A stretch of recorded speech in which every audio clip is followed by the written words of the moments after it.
વિસ્તારમાંથી હું ધારાસભ્ય બન્યો છું.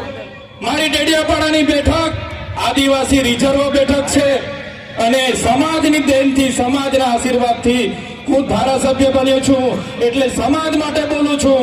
જે દિવસે મારી પાર્ટી મારા આદિવાસી સમાજ માટે બોલતા રોકશે તે દિવસે પાર્ટીના ઝંડા અને પાટિયા સૌથી પહેલા ચૈતર વસાવા ઉતારી દેશે.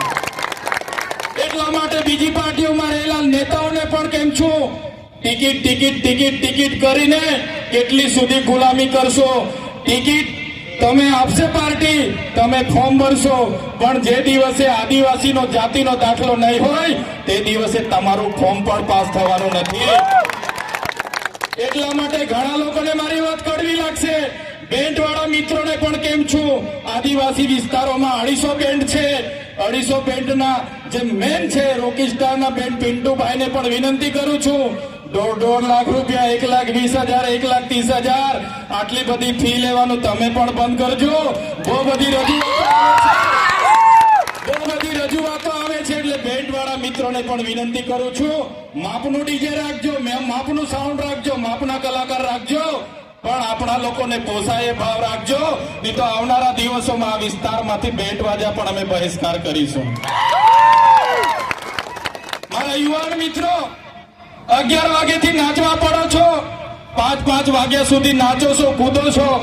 કુદરતની દેન છે આદિવાસીઓ પર. આખી રાત નાચશે પછી પણ થાકશે નહીં. પણ નાચવાની સાથે સાથે તમારું લક્ષ્ય શું છે, તમારો ધ્યેય શું છે એ તમારે નક્કી કરવું પડશે. અને અહીંયા વડીલો, માતા બહેનોને પણ વિનંતી કરું છું, તમારો છોકરો આઈફોન લઈ માગે, KTM લઈ માગે, R1 લઈ માગે, જે પણ લઈ માગે, એને તમે પહેલા ભણાવો, ગણાવો, એને એની કારકિર્દી બનાવો, પછી એને તમે તમારી બાઇક લઈ આપવાની, 4 લઈ આપવાનું હોય તે કરજો. પણ આપણા બાળકોને શિક્ષિત કરવાની જવાબદારી આપણી બધાની છે. મિત્રો, આદિવાસીની પરંપરાઓ, આદિવાસીની સંસ્કૃતિ, આદિવાસીના રૂઢિ પ્રથા, આદિવાસીની પૂજા વિધિ, હમણાં મહારાજે કીધું, ભગવાન એટલે કોણ? ભ એટલે ભૂમિ, ગ એટલે ગગન, વા એટલે વાયુ ને ન એટલે નીર. ભગવાન, જેનાથી માનવીનું જીવન અશક્ય છે, જેના વગર આપણે જીવી નથી શકતા, એ ભગવાનની પૂજા કરતો આદિવાસી સમાજ આવ્યો છે. એ પ્રકૃતિની પૂજા કરતો આદિવાસી સમાજ આવ્યો છે. આદિવાસી સમાજ આજે પણ સૂર્ય, ચંદ્ર, ગગન, ભૂમિ, પહાડ, પેડ, નદી, નાળાને પૂજનારો છે. આપણો માટણીયો દેવ, આપણી લીલીચારીનો દેવ, આપણો ગમાડ દેવ, વાઘ દેવ, હિમાલય દેવ આજે આપણે બધા ભૂલતા ચાલ્યા છે. પણ જે દિવસે આ બધું આપણે ભૂલી જઈશું, તમે આદિવાસી છો એ સાબિત કરવા માટે તમને અઘરું પડી જવાનું છે. યાદ રાખજો. આજે આદિવાસીઓ માટે દાખલા માંગે છે, સાબિતી માંગે છે. ત્યારે મારા તમામ વડીલો, યુવાનો, માતા બહેનોને વિનંતી કરું છું, નવી સંસ્કૃતિ, નવા રીત રિવાજો, નવી વિધિઓ આવશે, પણ આપણી જન્મની વિધિ, છઠ્ઠીની વિધિ, આપણી મરણની વિધિ, આપણી લગ્નની વિધિ અલગ છે. એ કોઈએ ભૂલવાની નથી. તમને કડવી લાગશે, ચૈતરભાઈની વાત બધાને કડવી લાગશે, પણ તમને એ પણ ખુલાસો કરું, જ્યારે તમે દવા પીવ છો, બીમાર પડો ને દવા આપવામાં આવે, દવા કડવી લાગશે પણ એ તમારો ઈલાજ થાય છે. એ રીતના કહેવા માંગુ છું, આવનારા દિવસોમાં આદિવાસી તરીકે જો તમારા રીત રિવાજો, તમારી રૂઢિ પ્રથા, તમારી પૂજા વિધિ આપણી આ જો આપણે બધા ભૂલી જઈશું, તે દિવસે આદિવાસી તરીકે આપણે મટી જઈશું અને ચોપડાઓમાં અને મ્યુઝિયમમાં આદિવાસીઓ રહેશે અને આપણા લોકો આદિવાસી તરીકે મીટી જશે. એટલા માટે આજે કેવડિયાની હાલત તમે જોઈ લો. આવનારા દિવસોમાં માલ સામોટની હાલત થવાની છે, પછી દેવ મોગરાની હાલત થવાની છે.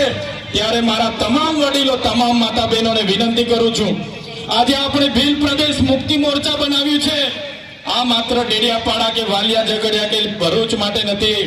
ભીલ પ્રદેશ મુક્તિ મોરચામાં તમામ યુવાનો, કર્મચારી, વડીલો, માતા બહેનો, ધર્મ સંપ્રદાયના ગુરુ હોય, તમામ કર્મચારીઓ આમાં આ બેનર હેઠળ આવનારા દિવસોમાં ગુજરાત, મહારાષ્ટ્ર, મધ્યપ્રદેશ અને રાજસ્થાનમાં આદિવાસીઓની સંવિધાનિક અધિકારની લડત ચાલુ થવાની છે અને એના માટે બધાએ જનજાગૃતિ માટે આ મંચ પર આવવું પડશે. પાર્ટીઓ ભૂલીને, સંગઠન ભૂલીને, તમામ લોકોએ ધર્મ સંપ્રદાય ભૂલીને આ ભીલ પ્રદેશના મંચ પર આવવું પડશે. ત્યારે આવનારા ભવિષ્યમાં આપણે ભીલ પ્રદેશ રાજ્ય બનાવીને રહીશું. મિત્રો, આજના મંચ પરથી કહીએ છીએ, અમે જ્યાં સુધી જીવીએ છીએ ત્યાં સુધી ભીલ પ્રદેશ માટે લડીશું અને પ્રકૃતિની દયા હશે, જીવતા જીવ ભીલ પ્રદેશ રાજ્ય બનાવીને આ ધરતી પરથી રહીશું. તમામ સાથી યુવાનો, અલગ અલગ જિલ્લાના પદાધિકારીઓ તમામ પોતાનો કિંમતી સમય આપીને અહીં આવ્યા છે. ત્યારે જ્યાં પણ મારા આદિવાસી ભાઈ બહેનો સાથે અત્યાચાર અન્યાય થશે, જ્યાં પણ અમારા સંવિધાનીય અધિકારો છીનવા છે, જ્યાં પણ ખોટા આદિવાસીઓ અમારી જળ જમીન જંગલ પર તરાપ મારશે, કોઈ પણ ઉદ્યોગપતિ પૂંજીપતિ અમારી જમીનો છીનવશે, તે દિવસે અમે આ મંચ પરથી કહીએ છીએ, અમારી પાસે રાખેલા પાલિયા ધારિયા તીર કામઠા અમે ઘરે શણગાર માટે નથી રાખ્યા.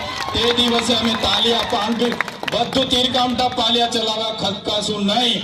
એટલા માટે જ આજના ગૌરવ ઇતિહાસ બિરસા મુંડાના વંશજ છે, અમે નંદ ભીલના વંશજ છે, અમે કણી કંસારી દેવ મોગરા યામોગી માતાના વંશજ છે. અમે અંગ્રેજોના પણ ગુલામ નથી રહ્યા. ત્યારે આજે ગોરા અંગ્રેજો તો ગયા, કાળા અંગ્રેજો અમને ગુલામ બનાવવાની વાત કરે છે, પણ આ બિરસા મુંડાની જન્મ જયંતિ અમે એલાન કરીએ છીએ, જ્યાં પણ અમારા યુવા, અમારા આદિવાસી માતા બહેનો સાથે અત્યાચારો થશે, અન્યાય થશે, અમારા સંવિધાનના અધિકારો જે દિવસે છીનવાતા થશે, તે દિવસે અમે સંવાદ અને સંવિધાન સાઈડ પર મૂકીશું અને એ દિવસે આર પારની લડાઈ કરીશું, અમારો ભીલ પ્રદેશ બનાવીશું.